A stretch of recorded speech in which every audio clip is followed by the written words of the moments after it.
Olá pessoal, tudo bem? Eu sou o professor Zúlio, sou professor de matemática e hoje nós vamos falar sobre poliedros e volume. Bom, poliedro é uma figura geométrica espacial fechada, tá? Formada por polígonos reunidos que formam suas faces. As faces são lados e são formadas por arestas que unem os vértices. Ficou confuso? Calma aí, vou mostrar aqui para você, ó. Presta atenção. Eu tenho aqui uma figura geométrica espacial, certo? Ela é formada por quem? Ela é formada por faces, ou seja, exatamente por polígonos. Eu tenho esse camarada que é um polígono. Que polígono que é? Um retângulo. Aqui eu tenho um outro retângulo, eu tenho um outro retângulo. Repara, eu tenho um outro retângulo desse lado.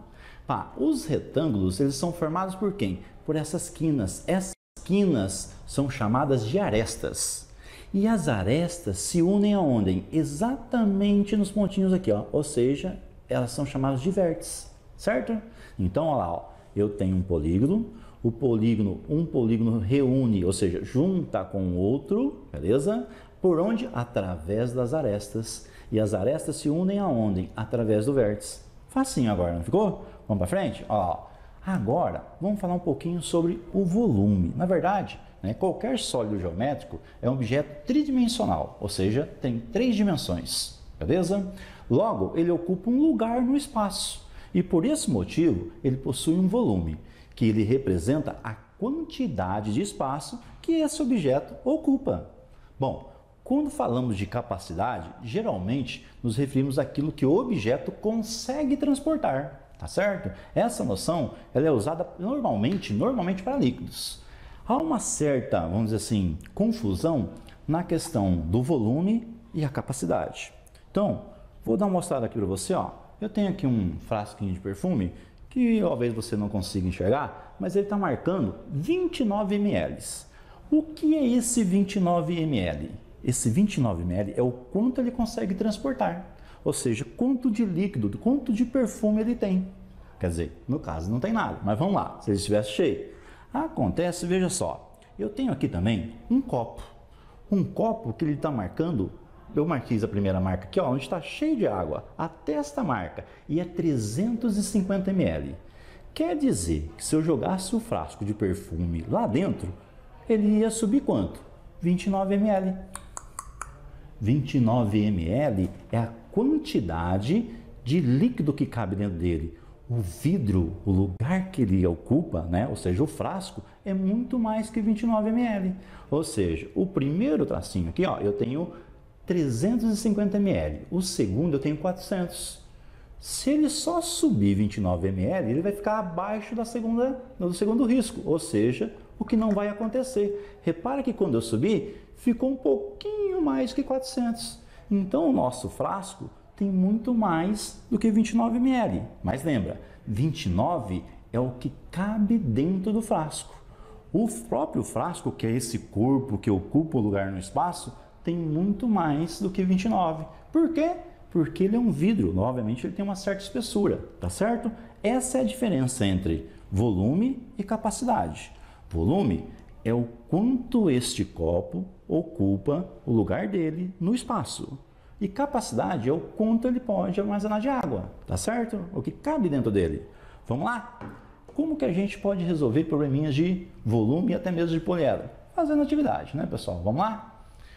Olha o primeiro exercício que eu trago para você do Enem de 2016. Ele fala assim: em regiões agrícolas, é comum a presença de silos para armazenamento, e secagem e produção de grãos, no formato de um cilindro reto, sobreposto por um cone, de dimensões indicadas na figura.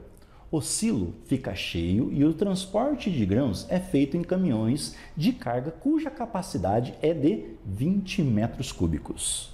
Uma região possui um silo cheio e apenas um caminhão para transportar os grãos para a usina de beneficiamento.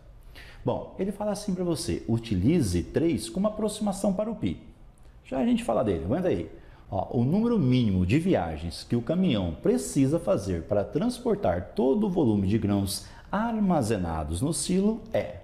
Primeiro, ele dá o desenho de 3 silos. Ele falou que somente um está carregadinho aí, de grãos, beleza? Ele fala que o silo é composto por um cilindro, certo? Um cilindro reto e sobreposto por um cone. Ou seja, eu tenho um cilindro e a tampa dele é um cone, mas veja só que os grãos estão até lá na tampa, ou seja, está todo coberto, está todo carregado, completamente carregado de grãos. O que eu preciso fazer? Calcular o volume do cilindro somado com o volume do cone. Isso vai ser o volume do silo. Vamos lá? Vamos pegar um espaço aqui para a gente trabalhar e vamos conversar um pouquinho. Volume do silo, eu coloquei VS para você. E o volume do silo vai ser o quê? O volume do cilindro mais o volume do cone, beleza? Aí eu vou pôr a formulazinha para você aqui, talvez aí já sabe, né? Olha lá. O volume do silo, quem que é o volume do cilindro? O volume do cilindro, eu vou pegar a área da base. Quem é a área da base? A área da base é um círculo, então é πr ao quadrado. E eu vou multiplicar com a altura, eu coloquei CL. Por que CL? É a altura do cilindro, beleza? Mais quem? Qual que é o volume do cone? O volume do cone, olha o cone, a base dele é um círculo, então a área dele é πr ao quadrado. Tá? Vezes quem? Vezes a altura do cone, ó, a altura do cone. Vamos substituir agora? Olha lá, por que dividido por 3? Vamos imaginar o seguinte aqui.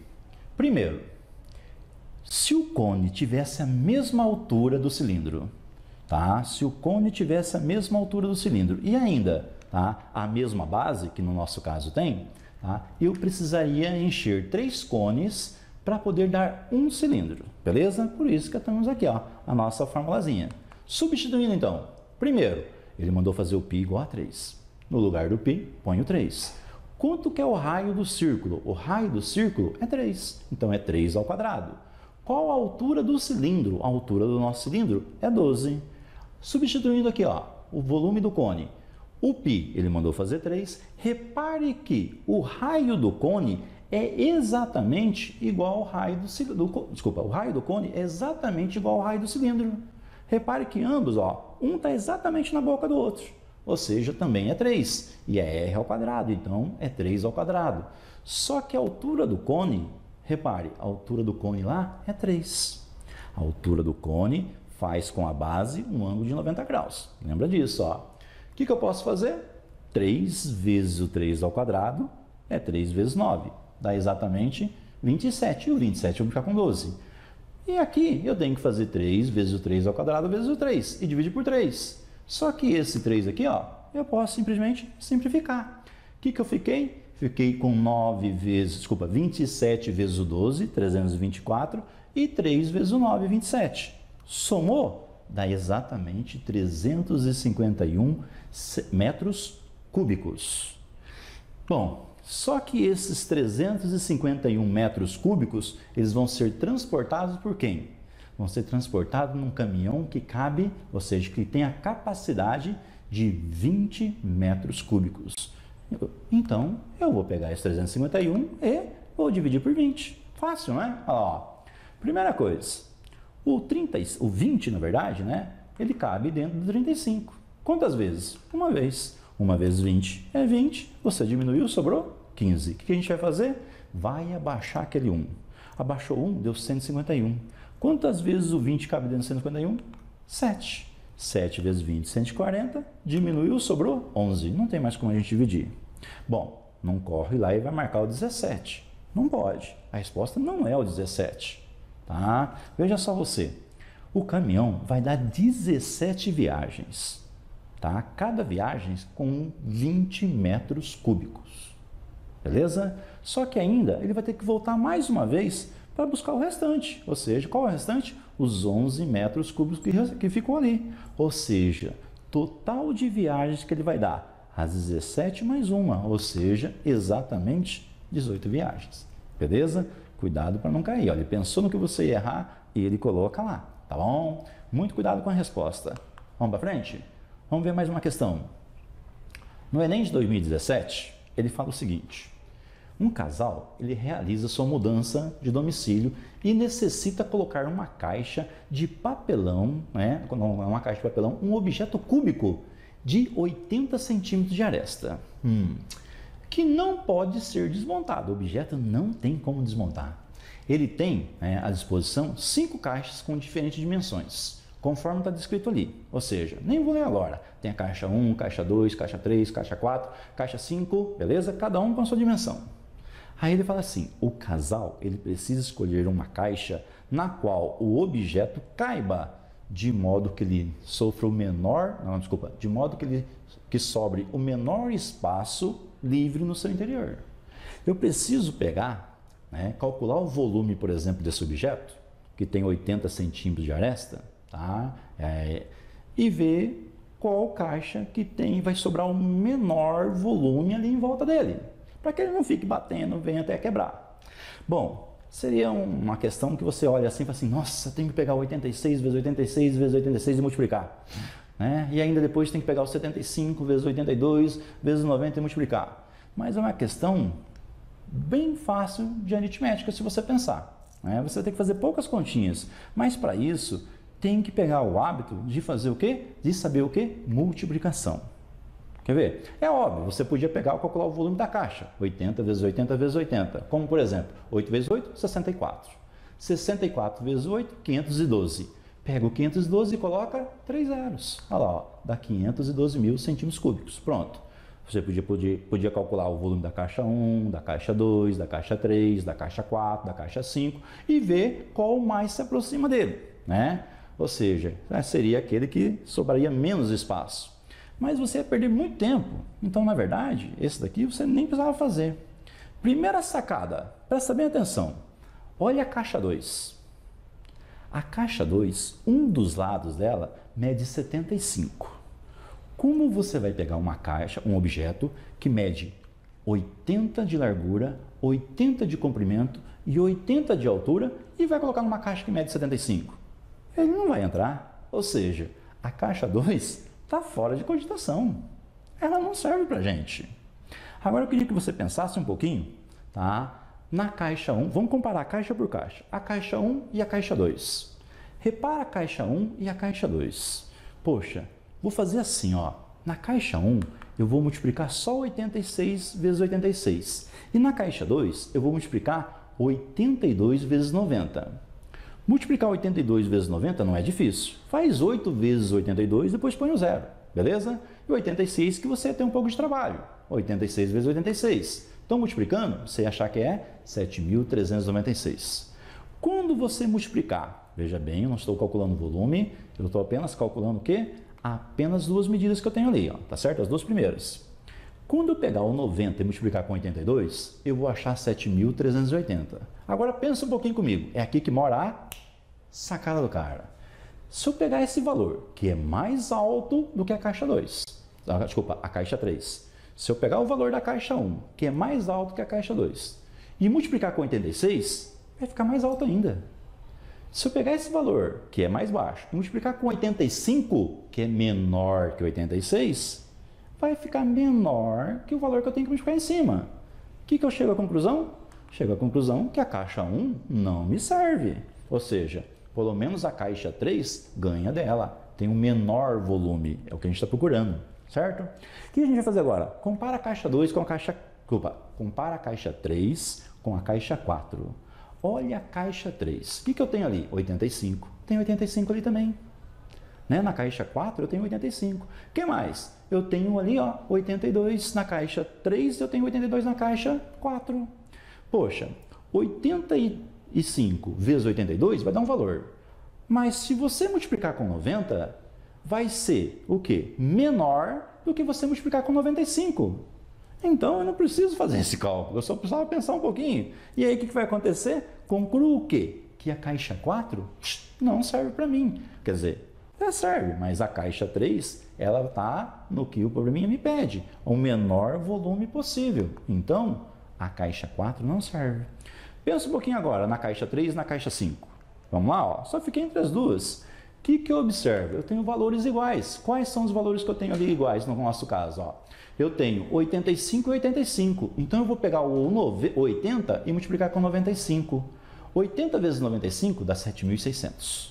Eu tenho que multiplicar ainda, certo? Com 85. Não multipliquei com 85. Mas repara aqui na de cima, quando eu peguei o 90 e multipliquei com 82, deu 7.380. Eu ainda preciso, para calcular o volume, multiplicar esse cara por 85. E esse eu ainda preciso, para calcular o volume, multiplicar ele com 85. Só que se eu multiplicar esse valor por 85, vai ser maior do que eu multiplicar o valor 7.382 por 85. O que eu vou concluir? Que a caixa 5 também não me serve. Conclusão, qual a caixa que o casal vai usar? A caixa 3, certo? Poderia ter feito, né? Ou seja, calculado o volume de uma por uma? Poderia. Tá? Perderia um tempo, corro o risco de errar, né?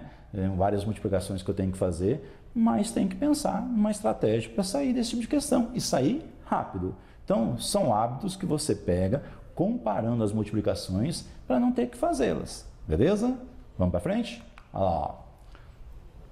Na nossa próxima questão, que é de 2019, já caiu no Enem, eu diria umas 3 ou 4, não, 3, umas 3 questões falando sobre o tetraedro truncado. Beleza? Eu vou falar dele um pouquinho, aguenta aí, ó.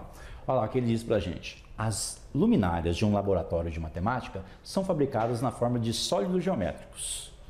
Uma delas terá a forma de um tetraedro regular, um tetraedro truncado, perdão. Esse sólido é gerado a partir de secções paralelas a cada uma das faces de um tetraedro regular.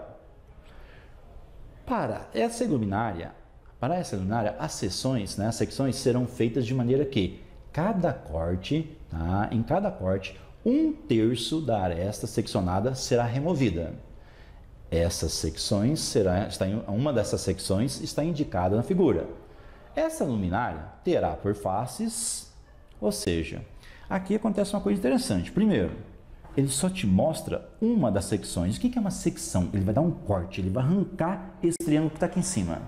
Só que ele não vai fazer só aqui em cima. Ele fala que aonde? Vai fazer em todos os vértices. Todos os vértices do tetraedro, né? Vamos falar um pouquinho do tetraedro primeiro. O tetraedro, tá? Nada mais é do que uma pirâmide, tá? É uma pirâmide formada por triângulos equiláteros, ou seja, é como se fosse um dado.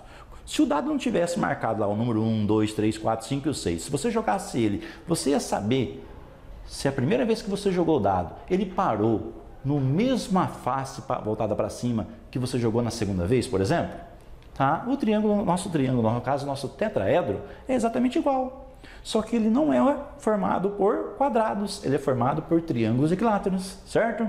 Então, vamos lá. Ele fala para mim que essa aresta tem A.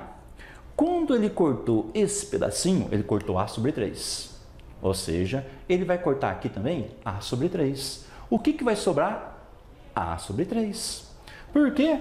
A sobre 3 mais A sobre 3 mais A sobre 3 é 3A sobre 3, ou seja, A, não é mesmo? Bom, uma parada que ele vai me cortar, né? Ele vai fazer um corte tirando outra pirâmide, ó. Igual ele tirou essa pirâmide daqui, ele vai tirar outra pirâmide dessa pontinha, vai tirar dessa e vai tirar dessa. Aí a pergunta, quais são as figuras geométricas que vai sobrar? Tá, lógico, vai continuar sendo um poliedro, é o que a gente chama no caso de tetraedro truncado, depois que eu cortar todas as arestas dele, beleza? Mas qual figura vai sobrar? Vamos dar uma olhadinha? Olha lá, ó. Primeira coisa, vamos cortar as arestas que a gente tem ali, ó, tranquilo? Quando eu cortar essas arestas, repara, ó, vou tirar esse aqui, vou tirar uma pirâmide daqui, ele já tirou essa pirâmide, vou tirar essa pirâmide, vou tirar essa pirâmide da ponta e dessa ponta. Quando eu tirar todos eles, vai me sobrar o quê? Ó, a figura. Olha o tipo de figura que vai sobrar. Essa figura é formada por quais polígonos? É isso que ele está perguntando para nós. Repara, ó, eu tenho 1, 2, 3, 4, 5, 6. Essa figura tem 6 lados. Ela é um hexágono e é um hexágono regular. Sabe por quê? Porque eu tirei a pirâmide aqui de cima, ó, tinha A sobre 3. Tirei aqui de baixo, ó, tinha A sobre 3. Esse cara é A sobre 3. E esse pedacinho também é A sobre 3, ou seja, todos eles é A sobre 3. Então, eu tenho um hexágono regular. Quantos hexágonos eu tenho? Eu tenho um desse lado, tenho um desse, 2. Tenho um embaixo, 3. E tenho um lá de trás, 4. Então, eu tenho 4 hexágonos regulares. Mas o quê? Repara esse triângulo. Que tipo de triângulo é esse? É um triângulo? Ah, esse triângulo aqui é um triângulo equilátero. Por quê? Mede A sobre 3, mede A sobre 3 e mede A sobre 3. Eu tenho um triângulo, 2 triângulos, 3 triângulos, 4 triângulos. Então, o tetraedro truncado, que é essa figura, ele é formado por 4 hexágonos regulares e 4 triângulos equiláteros. Grava, porque já é a terceira sobre tetraedro truncado que ele cobra no Enem. Beleza? Vamos mais uma? Essa do Enem de 2015. Ele fala assim para você: uma carga de 100 contêineres idênticos ao modelo representado na figura 1 deve ser descarregado no porto de uma cidade. Para isso, uma área de 10 por 32 metros, tá? 10 por 32 metros, foi cedida ao empilhamento desses contêineres. Bom, de acordo com as normas do porto, desse porto, os contêineres deverão ser empilhados de forma que não sobrem espaços, tá? Nem ultrapasse a área delimitada. Após o empilhamento total da carga, e atendendo à norma do porto, a altura mínima que deve ser atingida por esses contêineres é: primeiro, eu tenho 100 contêineres desse, tá? Eu preciso colocar todos eles numa área que mede 10 metros por exatamente 32 metros. O contêiner mede 2,5 por 2,5 por 6,4, tudo em metros. Bom, vamos lá? Primeira coisa você tem que se tocar, presta bem atenção. Poxa, eu tenho 2,5 de largura, e eu tenho uma área de 10. Poxa, 2,5 mais 2,5 mais 2,5 mais 2,5, 10. Então, se eu dividir esse camaradinho ali, eu posso dividir ele em 4 partes, ou seja, 1, 2, 3. Cada uma delas vai ter o quê? 2,5 metros, certo? Mais um detalhe, que é aquela que a gente fala assim, que é a sacada do cara. Olha lá, 6,4. Poxa, pensa que é 64. O que o 64 tem a ver com 32? Se fosse 64, seria o dobro, você vai pensar. Quer dizer que o 6,4 dá para a gente dividir o 32 e vai dar uma medida exata, certo? Poxa, e aí, quanto que vai caber? Vamos pensar um pouquinho, Se eu pegar o 32 e dividir por 6,4, repara quanto que vai dar? Exatamente isso aí, 5. 5 vezes, como é que eu sei? 5 vezes 6, 30. 5 vezes o 4 é 20. Opa, é 0,4. Então vai dar o quê? Vai dar 2. Opa, 30 mais 2, 32. Então eu consigo dividir ele exatamente lá, a medida 6,4 por 32. Quantos contêineres coube ali? Eu vou dizer assim, na parte térrea dessa área. Coube exatamente 4 por 5. 4 vezes 5 é 20. Coube 20 contêineres ali. Quantos contêineres eu tenho? Eu tenho exatamente 100 contêineres. E ali eu tenho exatamente 20. Quantas pilhas eu preciso fazer? É isso que ele quer saber. Olha lá, Então eu tenho exatamente 100 dividido por 20. E 100 dividido por 20, 5. Já que eu tenho que colocar 5 contêineres um em cima do outro, a essa altura vai ser quanto? Cada altura é exatamente o quê? 2,5. 2,5 vezes 5, 12,5. Então marca a resposta, corre para o abraço. A altura dessa pilha vai dar 12,5 metros. Ponto final. Acabou, marcou e tchau. Ok? E agora, uma fábrica, essa aqui é da PPL. Vou falar para você, o que é a PPL? Das Privados de Liberdade. Então o Enem todo ano ele faz uma prova para você e para o pessoal privado de liberdade. Então são várias questões de matemática que talvez você nem conheça, procura lá, tá? Que tem muita questão boa. Em 2015 ele fez a seguinte questão. Uma fábrica que trabalha com matéria-prima de fibra de vidro possui diversos modelos e tamanhos de caixa d'água. Um desses modelos é um prisma reto de base quadrada, ou seja, prisma reto de base quadrada, está aqui uma caixa para você. Nada mais diferente do que isso, certo? É um prisma reto. Qual a diferença? Opa, vamos lá, a base dele não é um retângulo, a base dele é um quadrado, certo? Bom, um desses modelos é um prisma de base quadrada, com o objetivo de modificar a capacidade de armazenamento de água, está sendo construído um novo modelo, com as mesmas medidas das arestas da base duplicadas, ou seja, aquela base que era um quadrado, eu vou dobrar ela, beleza? Sem alteração na altura, vai continuar da mesma altura, mantendo a mesma forma. Em relação ao antigo modelo, o volume do novo modelo é, ele pergunta para você, 8 vezes maior, 4 vezes maior. Vamos pensar no antigo, como a gente vai ter, ó. Eu tenho aqui um prisma de base quadrada. É um prisma base quadrada, ou seja, o lado mede x, o lado mede x e a altura h. Como que eu tenho agora? Vamos falar assim, ó, agora dobrou a base, tá? A altura continua a mesma. Então a base agora é 2x e a altura continua sendo h. Se eu fosse calcular o volume do prisma antigo, o que eu teria? X vezes o h. Gente, volume, ó, vou pegar a medida do comprimento, a largura, no nosso caso é igual, comprimento, largura e multiplicar pela altura. Opa, x vezes x, x ao quadrado. X ao quadrado vezes h, x ao quadrado h. Não tem mais fazer, coloquei VI de inicial, beleza? E agora, ó, o novo, o volume do novo é 2x vezes o h. Só que 2x vezes 2x, 4x ao quadrado vezes o h. Aí repara, olha o antigo, olha o novo. O que aconteceu? Opa, olha lá, ó, esse camarada, se eu apagar aqui para você, tirar o 4, o que fica? X ao quadrado h. O que eu tenho? Ficou multiplicado por 4, ou seja, o novo é 4 vezes maior, tá certo? Marca a resposta e ponto final. E aí a gente fica por aqui e encerra. Vou ficando deixando um abraço para você, a gente se encontra nas aulas ao vivo, beleza? Um abraço, fique com Deus.